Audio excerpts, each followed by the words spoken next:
بسم اللہ الرحمن الرحیم۔ حکیم الامت مجدد الملت حضرت مولانا شاہ اشرف علی صاحب تھانوی رحمۃ اللہ علیہ کی کتاب حیات المسلمین سے روح چہارم پڑھ کر سناتا ہوں۔ خدا اور اس کے رسول صلی اللہ علیہ وسلم سے محبت کرنا۔ نمبر 1، حضرت انس رضی اللہ عنہ سے روایت ہے کہ رسول اللہ صلی اللہ علیہ وسلم نے فرمایا، 3 چیزیں ایسی ہیں کہ وہ جس شخص میں ہوں گی اس کو ان کی وجہ سے ایمان کی حلاوت نصیب ہوگی۔ ایک وہ شخص جس کے نزدیک اللہ اور اس کے رسول صلی اللہ علیہ وسلم سب سے زیادہ محبوب ہوں،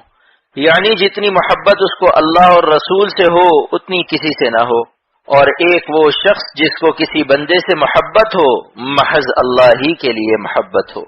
یعنی کسی دنیاوی غرض سے نہ ہو، محض اس وجہ سے محبت ہو کہ وہ شخص اللہ والا ہے۔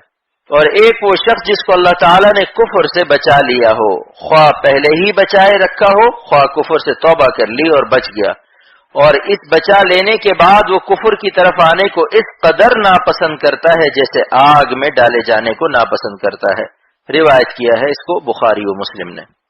نمبر 2، نیز حضرت انس رضی اللہ عنہ سے روایت ہے کہ ارشاد فرمایا رسول اللہ صلی اللہ علیہ وسلم نے کہ تم میں کوئی شخص پورا ایماندار نہیں ہو سکتا جب تک کہ میرے ساتھ اتنی محبت نہ رکھے کہ اپنے والدین سے بھی زیادہ اور اپنی اولاد سے بھی زیادہ اور سب آدمیوں سے بھی زیادہ۔ روایت کیا اس کو بخاری و مسلم نے۔ نمبر 3، حضرت انس رضی اللہ عنہ سے روایت ہے کہ رسول اللہ صلی اللہ علیہ وسلم نے فرمایا کہ بندہ ایماندار نہیں ہوتا جب تک کہ میرے ساتھ اتنی محبت نہ رکھے کہ تمام اہل و عیال سے زیادہ اور تمام آدمیوں سے زیادہ۔ روایت کیا اس کو مسلم اور بخاری نے۔ عبداللہ ابن ہشام کی روایت میں یہ بھی ہے کہ حضرت عمر رضی اللہ عنہ نے عرض کیا، یا رسول اللہ صلی اللہ علیہ وسلم، بے شک مجھ کو آپ کے ساتھ سب چیزوں سے زیادہ محبت ہے بجز اپنی جان کے، یعنی جان کے تو برابر آپ صلی اللہ علیہ وسلم کی محبت نہیں معلوم ہوتی۔ آپ نے فرمایا، قسم اس ذات کی جس کے ہاتھ میں میری جان ہے، ایماندار نہ ہوگے جب تک میرے ساتھ اپنی جان سے بھی زیادہ محبت نہ رکھو گے۔ حضرت عمر رضی اللہ عنہ نے عرض کیا، اب تو آپ کے ساتھ اپنی جان سے بھی زیادہ محبت معلوم ہوتی ہے۔ آپ نے فرمایا، اب پورے ایماندار ہو اے عمر۔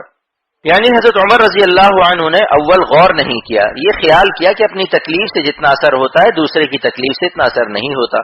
اس لیے اپنی جان زیادہ پیاری معلوم ہوئی۔ پھر سوچنے سے معلوم ہوا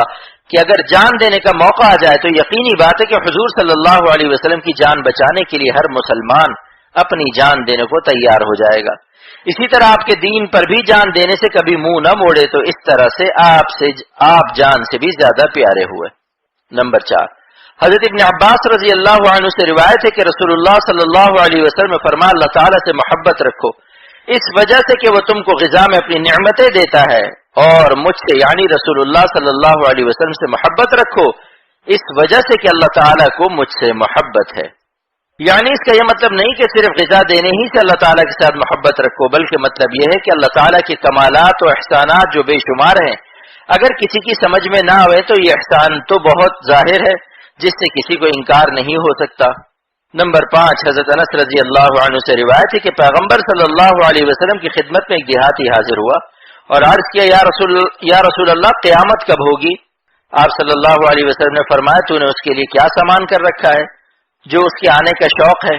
اس نے عرض کیا کہ میں نے اس کے لیے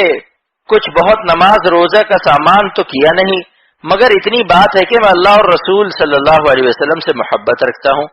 رسول اللہ صلی اللہ علیہ وسلم نے اس سے فرمایا کہ قیامت میں ہر شخص اسی کے ساتھ ہوگا جس سے وہ محبت رکھتا ہے، یعنی رسول اللہ صلی اللہ علیہ وسلم کا ساتھ نصیب ہوگا، اور جب رسول اللہ صلی اللہ علیہ وسلم کے ساتھ ہوگا تو اللہ کے ساتھ بھی ہوگا۔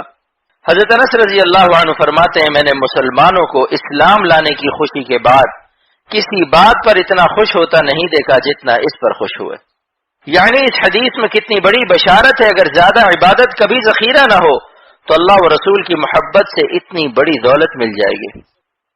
نمبر 6، حضرت ابو ذر غفاری رضی اللہ عنہ سے روایت ہے کہ رسول اللہ صلی اللہ علیہ وسلم نے نماز تہجد میں ایک آیت میں تمام رات گزار کر صبح کر دی۔ وہ آیت یہ ہے، ان تعذبہم فإنہم عبادک وإن تغفر لہم فإنک انت العزیز الحکیم۔